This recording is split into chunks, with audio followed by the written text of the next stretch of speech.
Ela tinha 48 anos quando começou a viver de arrumar o passado dos outros. Chamava-se Nádia, arquivista há mais de 2 décadas, especialista em colocar ordem em papéis que ninguém queria mais encarar.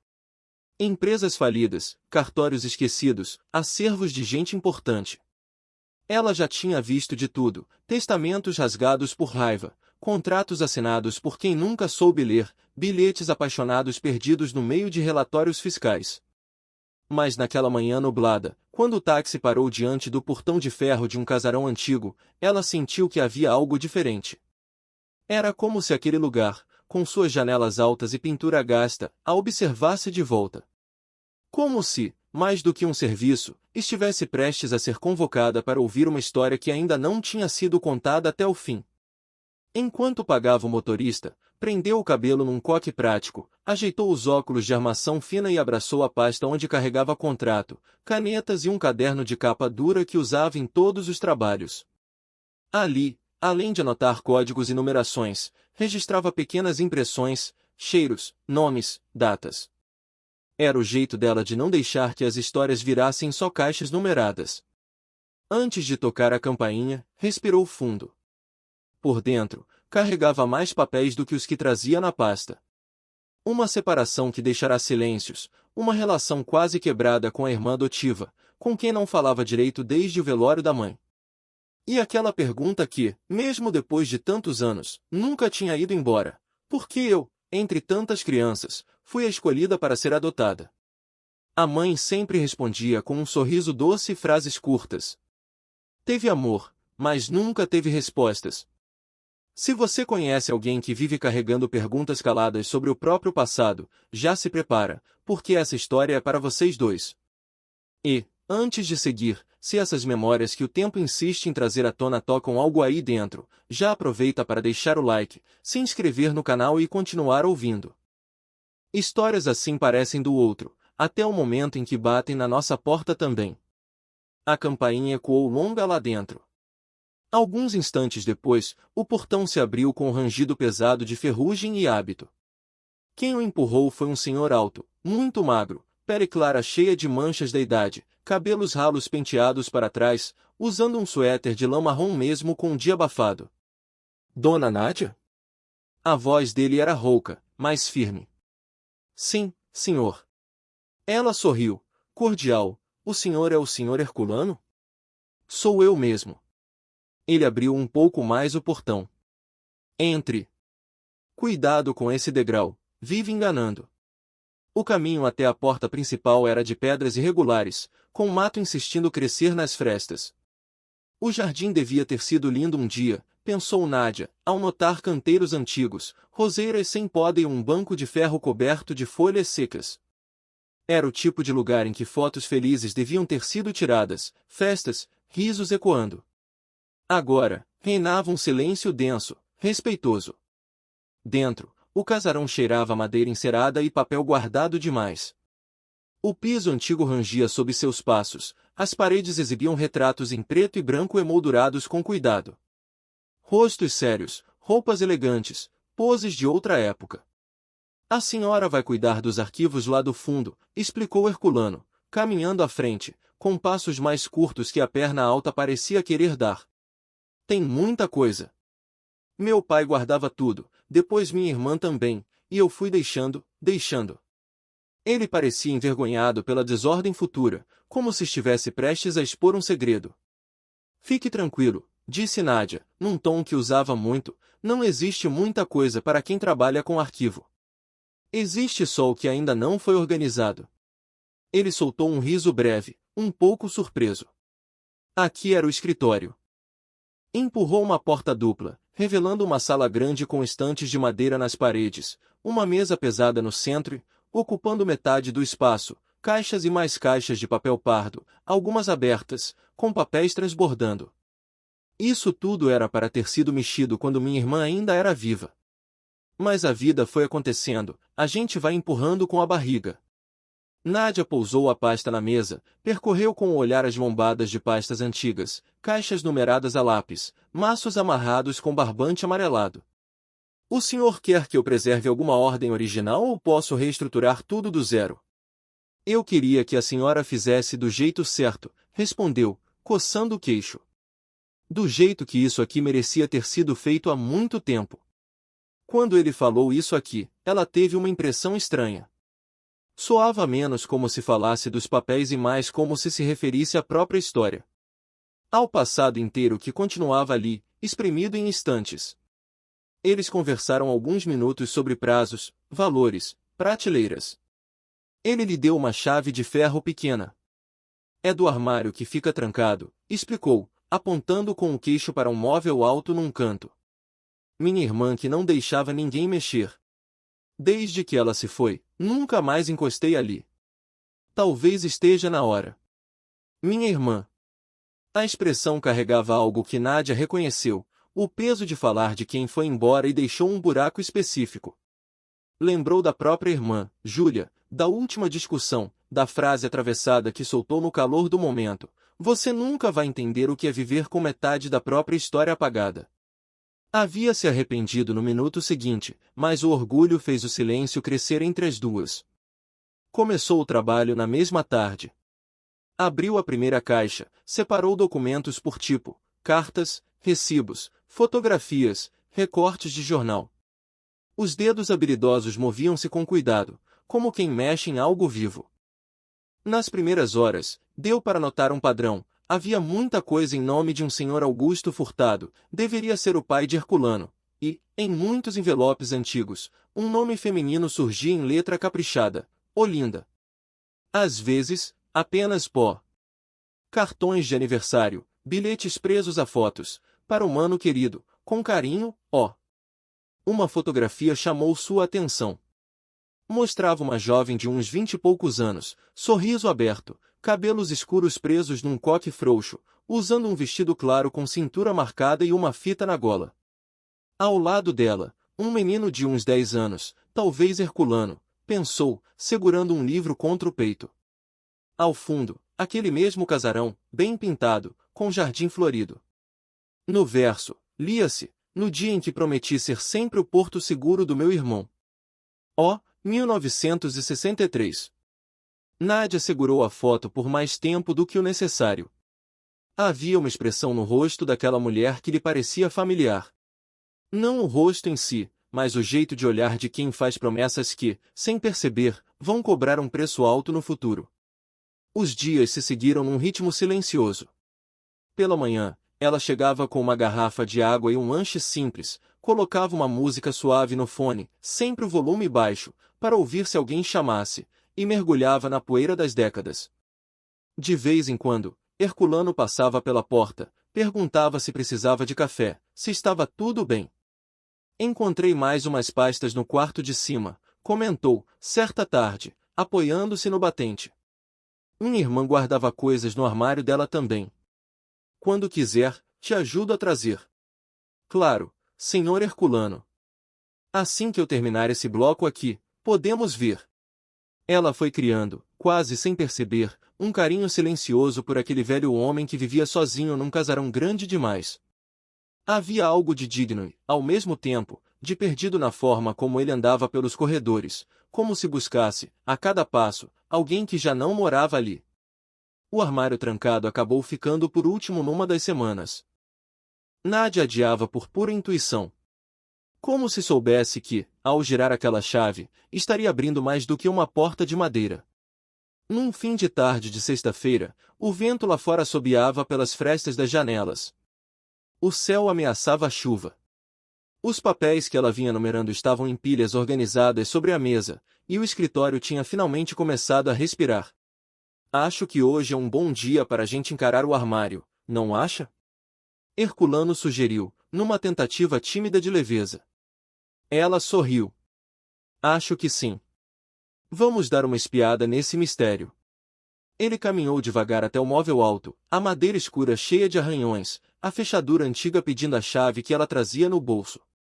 Quando Nádia encaixou o metal frio no orifício, sentiu um arrepio subir pela nuca. Girou com um estalo surdo. A porta abriu revelando prateleiras cheias de caixas menores, algumas embaladas em papel de seda, outras em envelopes amarrados com fitas. Era coisa da Olinda, murmurou Herculano, quase num sussurro, como se a irmã pudesse ouvir. Ela tinha mania de guardar tudo. Dizia que um dia alguém ia querer entender essa casa. Nádia percebeu que ele não se referia a qualquer pessoa. Talvez esperasse que fosse um filho, um neto. Alguém da própria família, não uma arquivista contratada por um anúncio no jornal. E o senhor acha que ela ficaria incomodada de o mexer? Ele balançou a cabeça. Se fosse para ficar incomodada, ela não teria guardado tão bem. Ela queria que alguém encontrasse. Só talvez não teve coragem de ser ela mesma a mostrar. Ele a deixou a sós, com um último olhar demorado para o interior do armário. Começou pelas caixas de cima, rotuladas com letras pequenas, correspondências pessoais, anotações, recortes. O cuidado de Olinda com as palavras saltava dos papeizinhos colados. Em meio a listas de compras, bilhetes de amigas, desenhos de crianças que deviam ser os vizinhos, Nádia encontrou um caderno de capa de couro, escrito à mão, um diário fragmentado, onde a dona da casa registrava impressões, sonhos, medos, em muitos trechos. Uma inquietação repetida, algo que me arrancaram. Numa das páginas, uma frase sublinhada chamou a atenção. Dizem que o tempo cura tudo, mas não dizem que ele também esconde. E o que é escondido continua doendo, mesmo que ninguém veja. Nádia leu aquilo com um aperto estranho no peito. Era como se, de décadas atrás, alguém tivesse colocado em palavras o que ela mesma sentia quando pensava na origem que nunca conheceu. Continuou. Na prateleira de baixo, havia um estojo de madeira com cartas organizadas por ano, amarradas com fitas coloridas diferentes. Ao tirar um desses maços, notou que o fundo da prateleira parecia mais alto, como se houvesse uma segunda camada. Tocou com a ponta dos dedos, a madeira cedeu um pouco. Um falso fundo.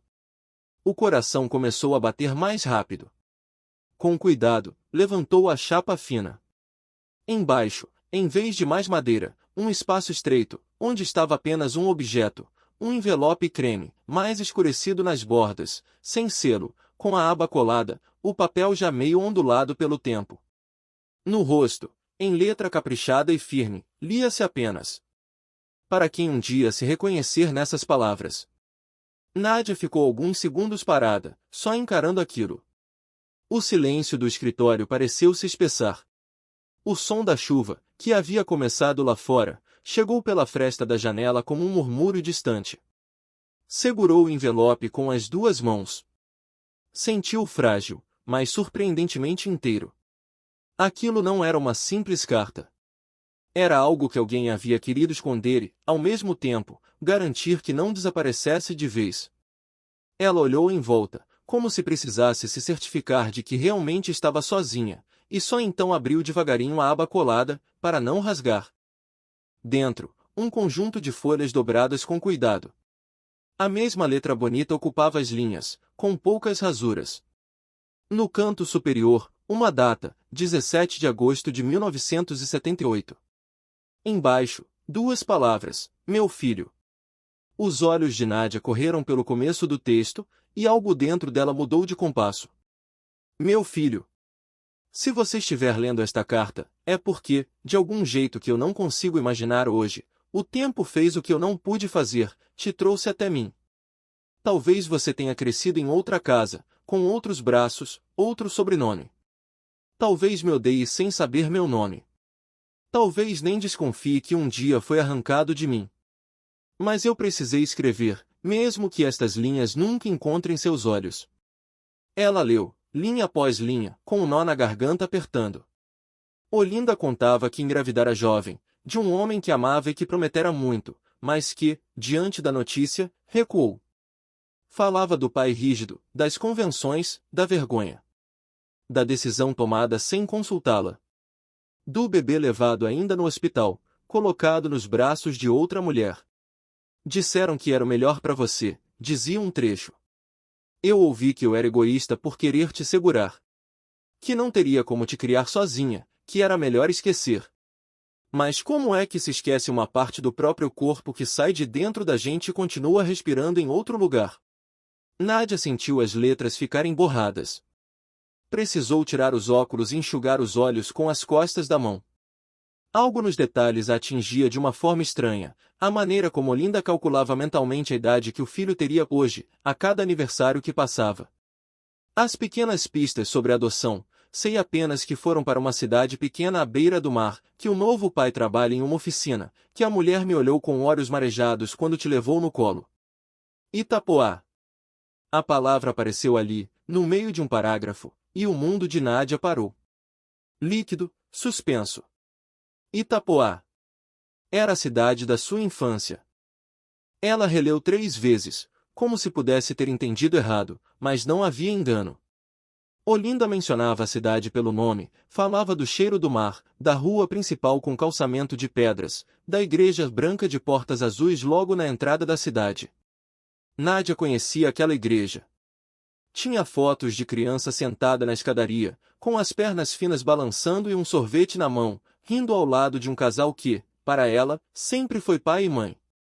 Continuou a leitura com a respiração curta. Não sei se vão mudar seu nome. Se vão te chamar de outro jeito na escola, se vão te contar alguma parte da verdade. O que eu sei é que eu nunca vou te esquecer. E, se um dia você desconfiar que falta um pedaço da sua história, por favor, procure por mim. Procure por esta casa. Procure pela família Furtado, neste casarão de janelas altas. Se eu não estiver mais aqui, talvez alguém consiga lhe contar o que eu não tive coragem de gritar. Ao final, a assinatura, com amor que não coube em mim, mas segue te procurando, Olinda Furtado. Nádia sentou na cadeira mais próxima, as pernas bombas. O corpo inteiro parecia ter sido puxado para dentro de um túnel estreito, onde só existiam aquelas palavras e as memórias que começavam, como um filme antigo, a rodar na sua cabeça. Ela também havia sido adotada bebê. Sabia que os pais tinham ido buscá-la em outra cidade por indicação de uma enfermeira amiga, como sua mãe repetia. Sabia mais ou menos a época, sabia vagamente que a mãe biológica era muito jovem, não tinha condições de criar. Mas nunca tiveram nome. Um rosto. Um endereço. Agora, tinha um sobrenome, Furtado. Um casarão. Uma cidade que batia com a sua.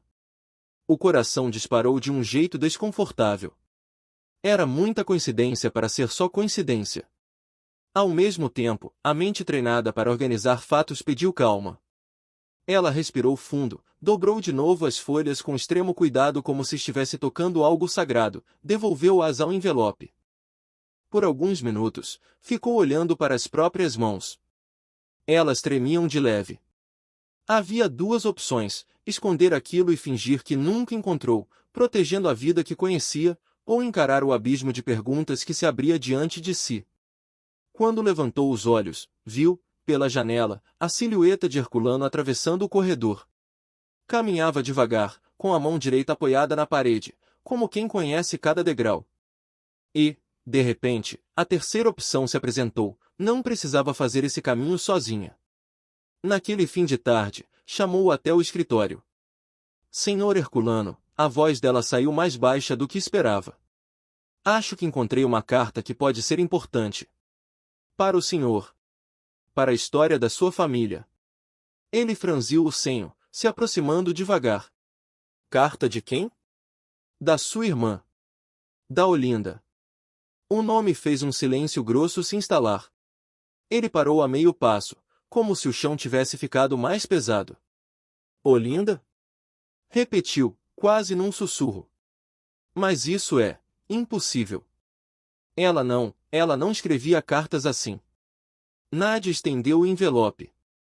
Ele aproximou-se, receoso, como quem aceita um objeto perigoso.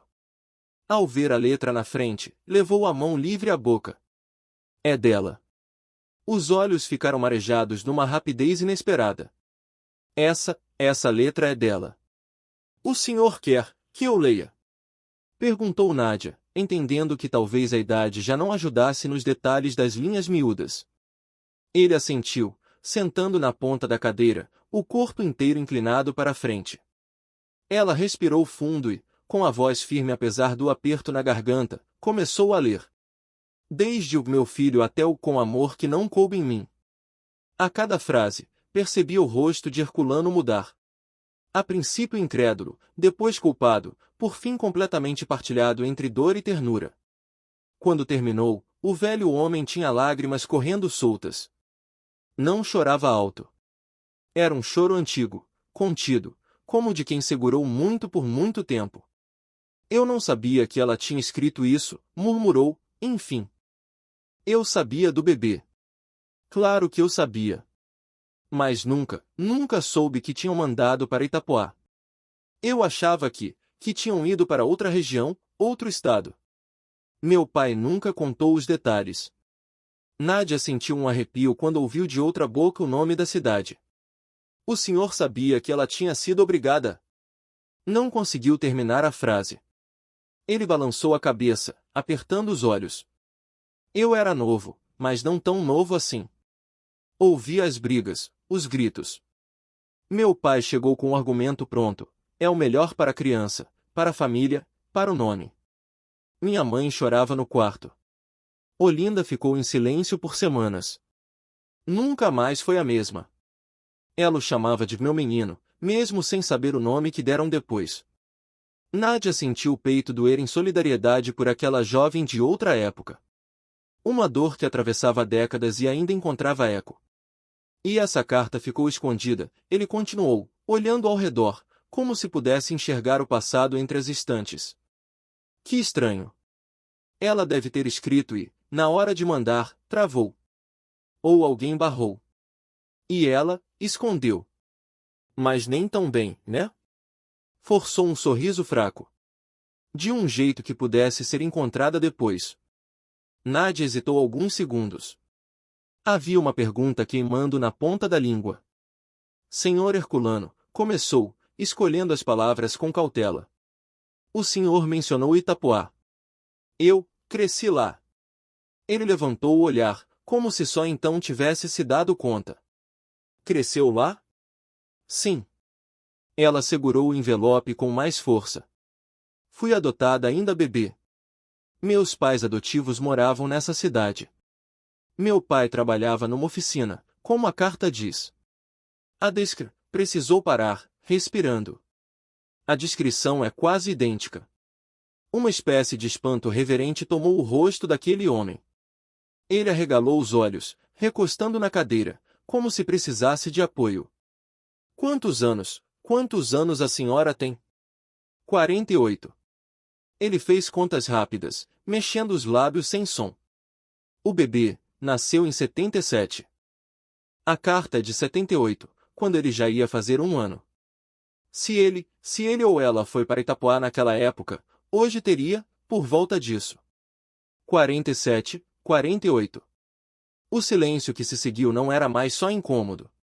Era um silêncio de revelação, do tipo que vem acompanhado de um frio nas mãos e um calor na nuca. A senhora, ele engoliu seco. Tem alguma certidão de nascimento? Algum documento da adoção? Nádia assentiu. Sempre carregava uma cópia na pasta, coisa de costume, sem ter racionalizado muito o motivo. Tirou o envelope fino do bolso interno. Enquanto passava as folhas, se sentiu exposta como há muito não se sentia. Meu registro original é de uma cidade maior, mas minha mãe sempre contou que foi um arranjo, como se fazia naquele tempo. A enfermeira, a amiga, essas coisas. O que eu tenho são datas que batem, pedaços de histórias parecidas. Herculano pegou os papéis com mãos trêmulas. Leu devagar, juntando informações. A cada detalhe que coincidia, os olhos voltavam ao rosto dela, como se comparasse as coisas escritas à mulher sentada à sua frente. Eu estou vendo a minha irmã nos seus olhos, murmurou, num tom de assombro afetivo.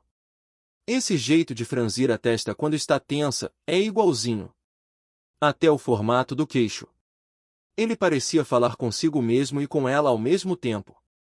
Se não bastassem as coincidências, tem esse sentimento. Eu sinto como se te conhecesse desde antes. Nádia respirou fundo. Dentro dela, uma criança escondida num canto parecia querer sair correndo dali. Ao mesmo tempo, outra parte, adulta, exausta de perguntas, dava um passo à frente. Eu não quero fazer suposições irresponsáveis, disse, finalmente. Eu sei que hoje existe exame para tudo, teste de DNA, essas coisas. E eu também tenho respeito imenso pela memória dos meus pais adotivos. Eles me deram família, teto, amor. Eu não quero que pareça que isso não importa mais. Ela falou de Júlia, da irmã com quem tinha brigado. Contou dos silêncios, do medo de magoar quem a criou quando buscava saber de quem a gerou. Herculano ouviu tudo, com a gravidade de quem sabe que não se trata apenas de curiosidade, mas de identidade. Ninguém apaga pai e mãe que criam uma criança, respondeu, com firmeza inesperada. Se tudo isso se confirmar, você não estará trocando de família. Estará descobrindo que tem duas. Uma que te recebeu e outra que nunca deixou de te procurar, mesmo sem saber como. O verbo no plural ressoou fundo, tem. Como se, antes mesmo de qualquer exame, ele já a incluísse. Eu não tenho como te garantir nada agora, Nádia, continuou. Mas eu sei que minha irmã morreu com esse buraco. Ela sempre olhava pela janela, como se esperasse alguém virar a esquina. Se houver a mínima chance de você ser o que eu penso que é, eu quero honrar essa espera. O resto do dia foi uma mistura estranha de trabalho mecânico e mente em turbilhão. Nádia guardou a carta de Olinda em um plástico protetor, fez uma cópia para si, organizou anotações. Concordaram que, na semana seguinte, começariam um processo oficial para verificar parentesco, falar com o cartório, buscar registros antigos, talvez, se ela tivesse coragem, fazer um teste de DNA com algum parente mais distante que ainda restasse. Naquela noite, deitada na cama do seu pequeno apartamento, em outra parte da cidade, Nádia encarou o teto por muito tempo. Lembrou da mãe adotiva, de Irene, rindo na cozinha, enrolando brigadeiros para a escola. Lembrou do pai, João, chegando em casa cheirando a graxa, simulando cansaço exagerado só para ouvir as gargalhadas dela criança. Eu não posso estar traindo vocês, sussurrou, sem som, com a mão no peito. Fechou os olhos, e junto com as memórias, vieram flashes da carta de Olinda, um pedaço do próprio corpo que sai de dentro da gente, nunca vou te esquecer, procure pela família Furtado. Havia amor também ali, embora triste, embora frustrado. Talvez não fosse uma escolha entre um e outro. Talvez fosse, pela primeira vez, olhar para a própria história inteira, com todas as pontas. Pegou o celular, abriu a conversa com Júlia, parada há dias no último depois a gente se fala. Os dedos hesitaram um pouco. Depois, escreveu. Ju, aconteceu uma coisa grande hoje.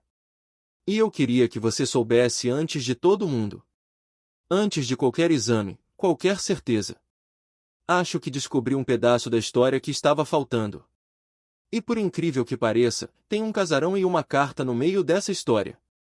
E eu não quero viver isso sem você. Se você puder, me liga amanhã. Apagou, reescreveu, deixou mais simples.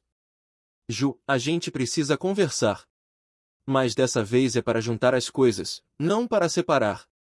Me liga quando der. Aperta de enviar.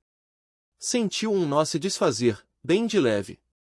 No dia seguinte, Júlia ligou. A voz dela soava desconfiada, mas menos fria do que na última vez. O que aconteceu, afinal? Nádia contou. Falou de Herculano, da casa, da carta, da cidade que coincidia. Do nome da família. Do possível parentesco. Falou do medo que isso despertava. E garantiu, com firmeza, que ninguém iria ocupar o lugar de tio Zeca, padrinho das duas, nem o da mãe que as criou. Do outro lado da linha, Júlia ficou em silêncio por um tempo estranho. Você sempre quis saber de onde veio, disse, por fim.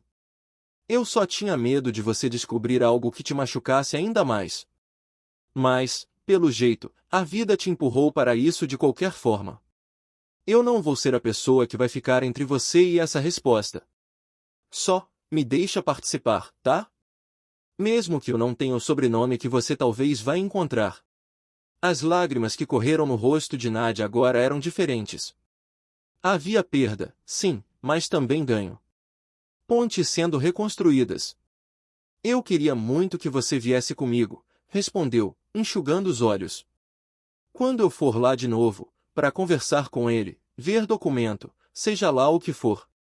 Acho que a gente pode descobrir esse passado juntas. Na semana seguinte, as três figuras, Nádia, sua irmã adotiva Júlia e o velho Herculano, se encontraram na sala de estar do casarão. Era uma cena improvável, duas mulheres de meia idade, tão diferentes fisicamente, mas com um jeito semelhante de cruzar os braços quando estavam nervosas, e um homem idoso, segurando uma pasta de documentos antigos contra o peito como se fosse um escudo. Tinham conseguido, em poucos dias, localizar um registro esquecido em um arquivo municipal, uma anotação de que um bebê, sem nome definido, filho de Olinda Furtado, havia sido entregue voluntariamente a um casal da cidade litorânea por intermediação de funcionária do hospital. A data batia com a que constava na certidão de Nádia como sendo a de registro, apenas com outro detalhe: ali constava o horário exato. O horário em que, por algumas horas, ela ainda tinha pertencido àquele sobrenome. Fizeram também o exame de DNA, com uma sobrinha de Herculano, filha de um primo que ele ainda tinha contato, como referência. O processo levou alguns dias que pareceram semanas. Como você talvez já tenha vivido, quando algo pode mudar a forma como você enxerga o próprio rosto no espelho, o tempo ganha um outro peso. Na sala do laboratório, quando receberam o laudo, Nádia segurou firme na mão de Júlia, de um lado, e na mão de Herculano, do outro. A técnica explicou, com palavras técnicas e porcentagens. Mas, em resumo, disse o que todos ali, de algum jeito, já sentiam no corpo. A compatibilidade genética consistente com vínculo de parentesco em linha direta com a família Furtado. Tudo indica que a senhora é, sim, descendente de Olinda. Descendente. Filha. As palavras variavam, mas o impacto era o mesmo. Na volta para o casarão, ninguém falou muito. O carro seguia pelas ruas antigas, margens de um bairro que parecia ter parado no tempo. Quando chegaram, Herculano pediu que fossem até o quarto que fora de Olinda. Era um cômodo de janelas altas, cortinas claras e um papel de parede florido, um pouco desbotado. Na cômoda, ainda havia um porta-retrato com a foto da jovem sorridente que Nádia já conhecera nos arquivos. Era como olhar para uma versão antiga de si mesma misturada com alguém que nunca tinha visto. Herculano pegou a carta, agora protegida por um plástico, e a colocou sobre o tampo de madeira. Eu acho que está na hora dessa carta ser lida de novo, disse, com voz embargada. Mas, dessa vez, não por mim, nem por qualquer outro. Por quem ela foi escrita? Nádia sentiu o chão se mover. Aproximou-se devagar, como quem se aproxima de um altar. Pegou o plástico, tirou a carta, abriu as folhas. As mãos tremiam, mas a voz, quando começou a ler em silêncio, por dentro, ganhou um ritmo próprio. Meu filho, se você estiver lendo esta carta. Agora, ela podia trocar mentalmente meu filho por minha filha sem culpa. Mais do que isso, podia entender aquela dor e aquele amor de um jeito que só quem já amou demais, mesmo sem motivo aparente, sabe? Em determinado trecho, a voz falhou.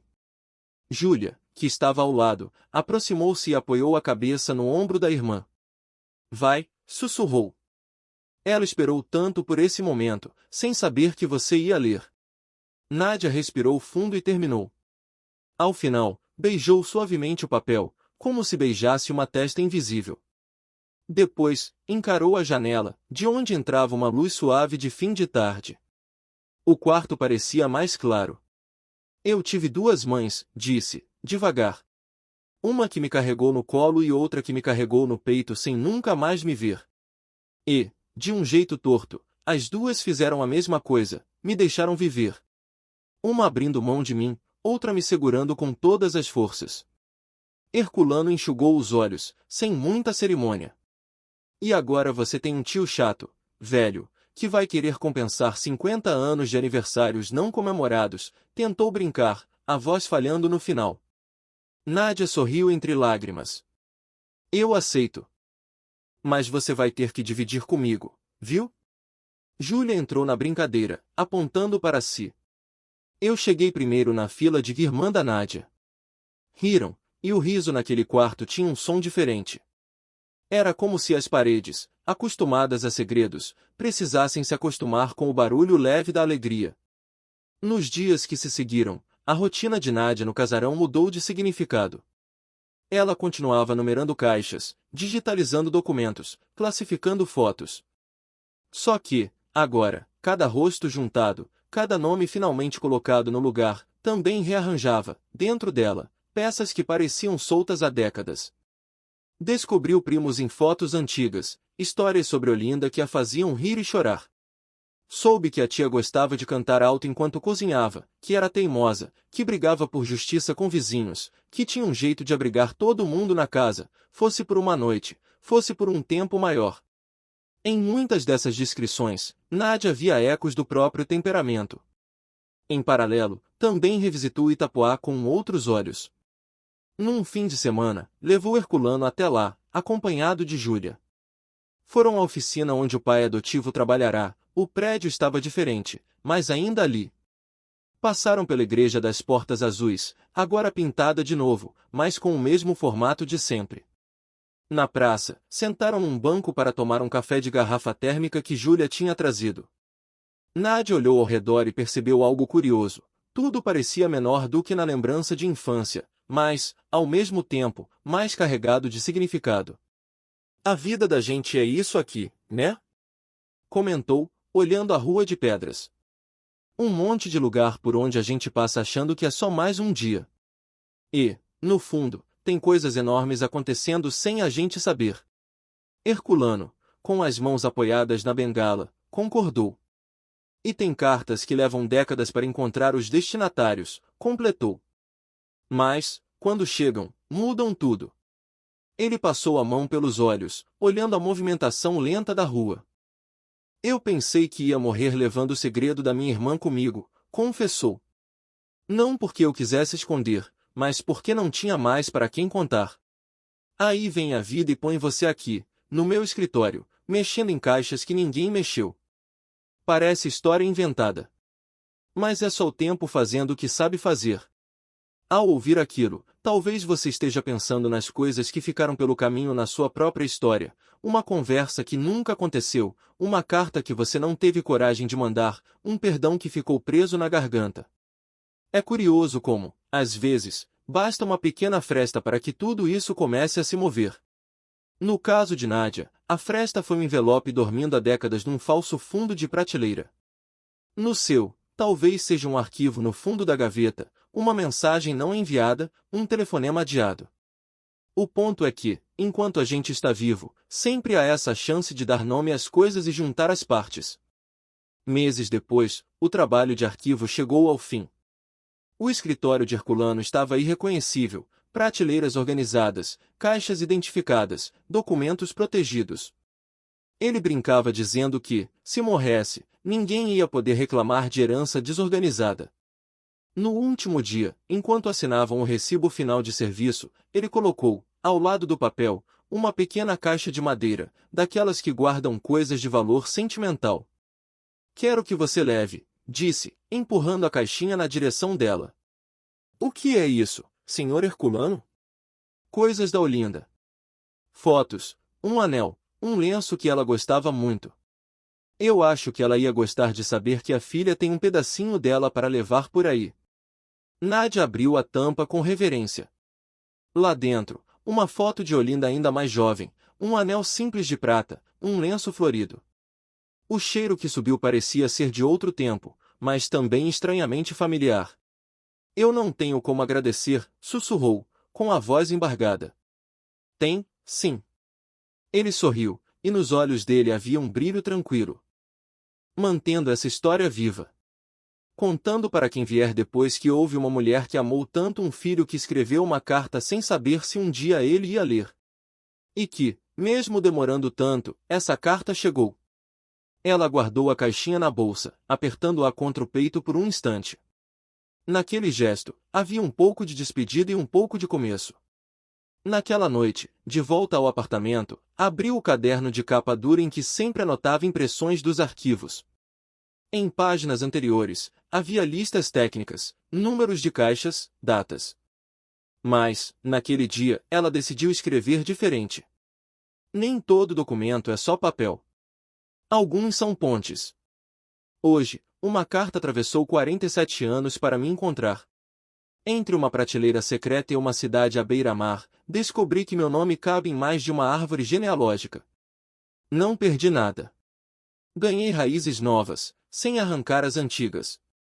Se alguém encontrar esse caderno no futuro e estiver tentando entender o que foi feito aqui, espero que saiba, mais importante do que a ordem das pastas foi a ordem que eu encontrei dentro de mim. Fechou o caderno devagar, com um sorriso sereno. Na mesa, junto com as contas a pagar e a lista de supermercado, repousava a carta de Olinda, já digitalizada, mas ainda muito presente em papel. Ao lado, o celular apitou com uma mensagem. Era de Júlia. Domingo, almoço aqui em casa. Tio H vai vir. Tô pensando em fazer aquela lasanha que a mãe adorava.